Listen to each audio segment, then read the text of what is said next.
અલગ અલગ જગ્યાએ વરસાદ બાદ રોડ બેસી જવાની ઘટનાઓ બની રહી છે। સેટેલાઇટ પાસે આરસીસીનો રસ્તો બેસી જતા કાર જ ખાડામાં પડી। અંડર કન્સ્ટ્રક્શન સાઇટના પતરા પણ ખાડામાં પડ્યા હતા। બિલ્ડર દ્વારા કરેલ પ્રોટેક્શન વોલ પણ ધરાશાયી થઈ। બેરિકેડ કરેલા પતરા પાસે પાર્ક કરેલી ગાડી 20 ફૂટના ખાડામાં ખાબકી। સાઇટ પાસેથી પસાર થતી ડ્રેનેજ લાઇનમાં ભંગાણના કારણે ઘટના બની હોવાનો દાવો છે। કન્સ્ટ્રક્શન સાઇટની બાજુમાં જ ડ્રેનેજ લાઇન પસાર થાય છે। પાણીનું પ્રેશર વધારે ક્રિએટ થવાને કારણે ઘટના બની હોઈ શકે છે। સતત પાણી આવવાના કારણે રોડ અને નીચેની જમીન ખસી ગઈ। અગાઉ ડ્રેનેજ લાઇનમાં ભંગાણ અંગે ફરિયાદ કરવામાં આવી હતી। ઘટના ઘટવાનું મુખ્ય કારણ પાણીનું પ્રેશર ખૂબ જ વધારે પ્રમાણમાં ક્રિએટ થવાથી કોઈપણ જાતના સ્ટ્રક્ચર જે એ ઝીલી શકે નહીં એને કારણે આ ઘટના ઘટી છે અને રોડ ધસી પડ્યો છે અને રોડની નીચેની જમીન આપ જુઓ તો લગભગ 2 મીટર જેવી ધસી પડી છે અને આજે પણ તમે જુઓ 3 દિવસ થયા છે। પાણીનું જે લીકેજ છે ને એ લગભગ કલાકના 20,000 લીટરની સ્પીડે પાણી આવે છે।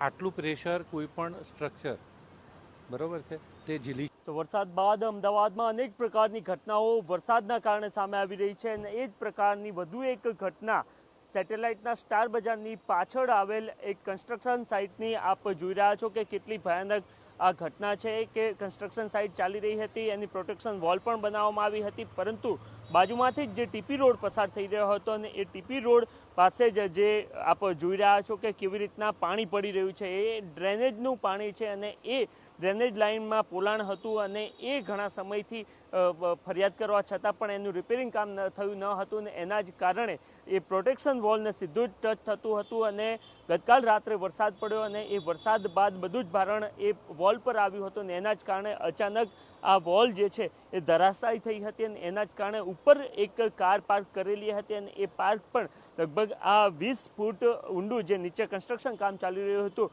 ત્યાં આવીને પડી હતી। સદનસીબે આ સમગ્ર ઘટનામાં કોઈ પણ વ્યક્તિને ઈજા કે જાનહાનિ થઈ નથી, પરંતુ ખૂબ જ ગંભીર આ ઘટના બની છે। આ અગાઉ પણ આ જ પ્રકારની કન્સ્ટ્રક્શન સાઇટ ચાલતી હોય અને એનો સમગ્ર જે કાટમાળ છે એ નીચે પડ્યો હોય વરસાદના કારણે એ પ્રકારની ઘટનાઓ બની ચૂકી છે અને વધુ એક આ ઘટના સામે આવી છે। જે કન્સ્ટ્રક્શન સાઇટ સાથે સંકળાયેલા લોકો છે એમની સાથે વાતચીત થઈ હતી, એમને સ્પષ્ટ કર્યું હતું કે આ સંદર્ભની અંદર કારણ કે જે ડ્રેનેજ લાઇન છે એમાં લીકેજ હોવા અંગે એમના દ્વારા વારંવાર ફરિયાદ કરવામાં આવી હતી, પરંતુ મહાનગરપાલિકા દ્વારા આ બાબતને અવગણી હતી અને એના જ કારણે એકાએક આ ઘટના બની હતી અને એ ઘટના બાદ હવે વધુ એકવાર મહાનગરપાલિકાની ટીમ દ્વારા તપાસ કરવામાં આવી રહી છે કે ખરા અર્થમાં ક્ષતિ કોના દ્વારા આચરવામાં આવી હતી, ચાહે એ કન્સ્ટ્રક્શન સાઇટ હોય કે પછી મહાનગરપાલિકાની ટીમ કે જેના દ્વારા આ ડ્રેનેજમાં ભંગાર થયેલું હતું અને એના કારણે આ પ્રકારના ઘટના બની છે। એ બંને બાબતની અંદર આગામી સમયમાં તપાસ થશે, પરંતુ